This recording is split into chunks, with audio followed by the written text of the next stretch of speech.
UFL fans, spring football fans. Well, let's talk about the ratings first. Although I wasn't thrilled about the attendance last week, the ratings were solid, like I thought they would be. Well, at least 3 to 4 games were anyway. There was one game that really took me by surprise, the first one, which I thought was going to be the game of the week, and it was the game of the week, in my honest opinion anyway, as far as excitement goes. The DC Arlington game on ESPN on 1 p.m. on Saturday, 534,000. That number took me by surprise. Later on that day, the Memphis Birmingham game, which I thought a lot of people were going to be, thought was going to be the better game, 837,000 on the Fox network. That was a night game, so maybe prime time does make a big difference on a Saturday. But that game to me was very disappointing, and out of all the games, the most unexciting game of the week. In fact, I would say the most unexciting game of the year. Sunday, the Houston Michigan game on ABC. That was a noon game. 974,000. That is a very good number. And so was the Birmingham Memphis game. That was a very good number. Both were very good numbers. And of course, the 4 o'clock game, or was it 3 o'clock game on ABC Sunday afternoon. St. Louis, San Antonio, just over 1 million. Again, very good number. So I would say 3 of these 4 numbers were really good. That's about where I thought they'd be. I still can't explain that DC Arlington game, why it was so low. To me, that was the game of the weekend. I thought it would be, and it turned out to be so. Now, before we get on to the picks for Week 4, one bit of bad news for football fans. Chase Garbers, the San Antonio quarterback, is out for the year because he took that late hit out of bounds in the St. Louis game. I guess he has a wrist injury on his throwing hand. He is gone for the year. And listen, Chase Garbers, I thought was performing the best out of all 8 quarterbacks, and now he's gone. That is not good for the league. I mean, he's the type of guy I want in this league. A guy who was pretty sure he was a 4-year star for the California Golden Bears. And he looked really good. It's going to be a loss not having him around. Now, the good news is Quentin Dormady is going to take over. And Quentin Dormady last year on the Orlando Guardians, a terrible team with no offensive line, actually did pretty well. He was exciting to watch, especially when he was paired up with Corey Latimer. And of course, they had that one big exciting win against the my DC Defenders of all teams last year. So there is still lots of good news for the people in San Antonio. You lost Chase Garbers. It's still a big loss. Even if Dormady comes through for you, Chase Garbers was doing so well, and I was hoping to see more of him, but that's obviously not happening now. So, all right, let's get to the Week 4 picks. And this is going to be a strange... We're going to have 3 games on Saturday and 1 Sunday, which, I have no problem with. I just have a problem how they're doing it. All right, we'll begin the first game. Memphis going to the Dome of America to take on their closest rival, the St. Louis Battlehawks. That will be a 12:30 p.m. game on ABC. It'll also be on Sirius Satellite Radio. Memphis has been the most disappointing team. Their offensive line is not looking good. Case Cookers is taking quite a beating back there. I mean, last year he pulled them out. He says, "It's nothing against you. I need you for the rest of the year. I need you. I'm thinking long term here." Cookers was not sure if he could buy it, but I can tell you, the coach made the right decision, because when they brought the other guy in, he was taking quite the lumping too. But Coach DeFilippo, it was right. He was right to take out Case Cookers. Case Cookers is a good quarterback. We saw him last 2 years at the Philadelphia Stars. It was a smart move. I know you want to be competitive. You don't want to give him the towel, but you can't lose your leader on offense either. St. Louis, I still have a little question about the offensive line, but AJ McCarron is doing what AJ McCarron does. Marcel Aitman has become his best receiver, it looks like. They're going to be home. I'm hoping they can break last game's 40,000 attendance record. That'd be great for the league. But I am taking the Battlehawks here. I don't like the way the Showboats are playing right now. I really thought they were the only team that could really compete with Birmingham in the USFL division this year when I looked at their rosters, but no, not right now anyway. Until they saw their offensive line issues, until Casey Cook gets some protection back there, it could be a brutal year for the Showboats. But good news is they can easily get in that second spot in the playoffs. But I'm taking the St. Louis Battlehawks here. I'm gonna go 27-17 Battlehawks.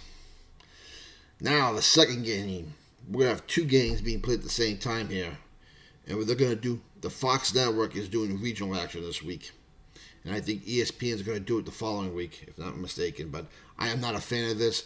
I want to see all four games. That's me, and I don't think this is gonna fly for a lot of people either. But let's talk about them anyway. Both 7 p.m. games. The first one, we'll talk about Michigan and San Antonio. This is going to be a good game. Actually, I can honestly say all these games will be good games. Although I think that St. Louis-Memphis has the potential to be the biggest disappointment of the weekend. I am not big on Memphis, but we'll start with Michigan and San Antonio. Of course, Quentin Dormady takes over for Chase Garbers right now. E.J. Perry is leading his Panthers in. The Panthers are runnable, which they got to do if they want to win games. But E.J. Perry is looking better this year because the Panthers have a much better offensive line, but that Michigan defense is brutal. They're very physical. And this is going to be Michigan's first road game of the year. I'm hoping that San Antonio can draw over 15,000 for this game.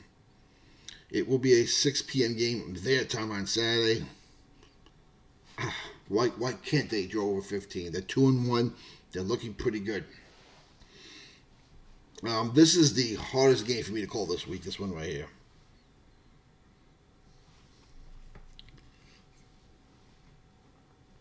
And I think this has potential to be the best game of the weekend.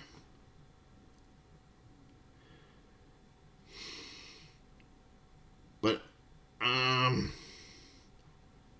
much as I want to root for the Brahmas because I love their fan base. Oh, this is a tough one. Quentin Dormady, though, he can run the ball. That's a different aspect of the game, but I like the way the Michigan Panthers are playing. I'm going to go 19-13 or 19-16 Panthers. But this is going to be a good game.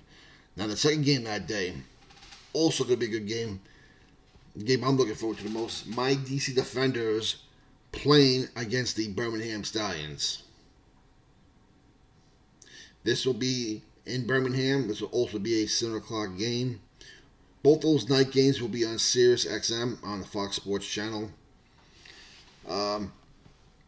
Birmingham's the strongest team right now. I think we can honestly say that. And Adrian Martinez is getting better and better. And right now the DC Defenders, although they're 2-1, they've got a couple of lucky breaks and a couple of wins.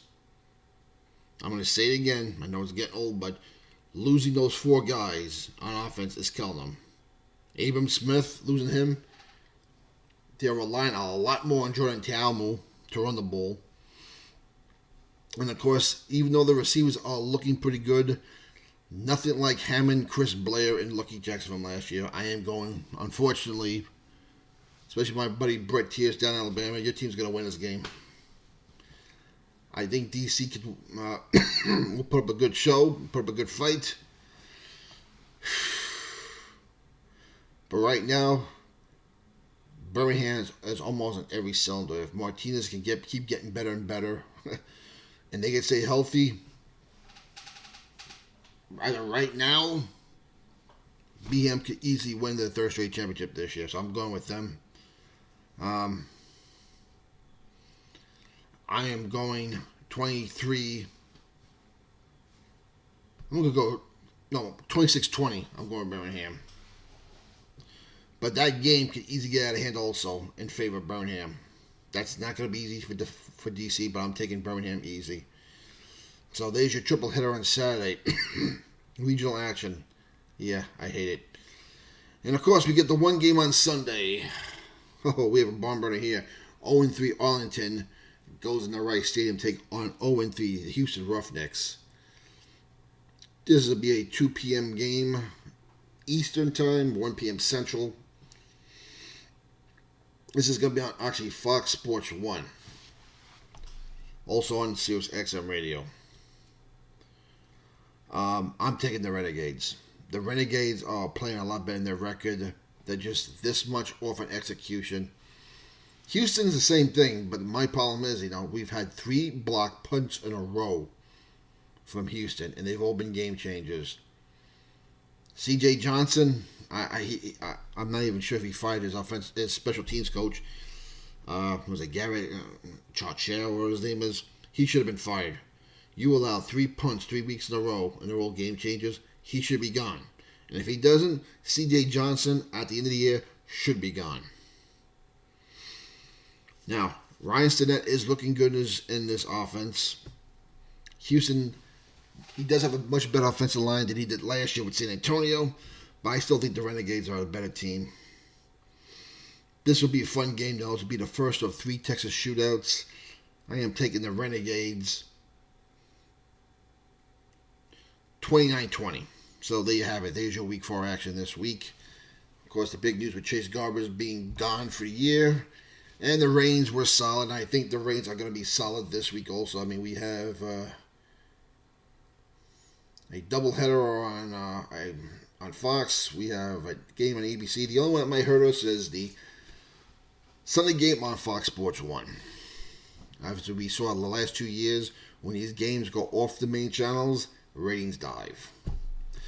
Anyway, fans, let me know what you think. Put your comments down below. Like and subscribe.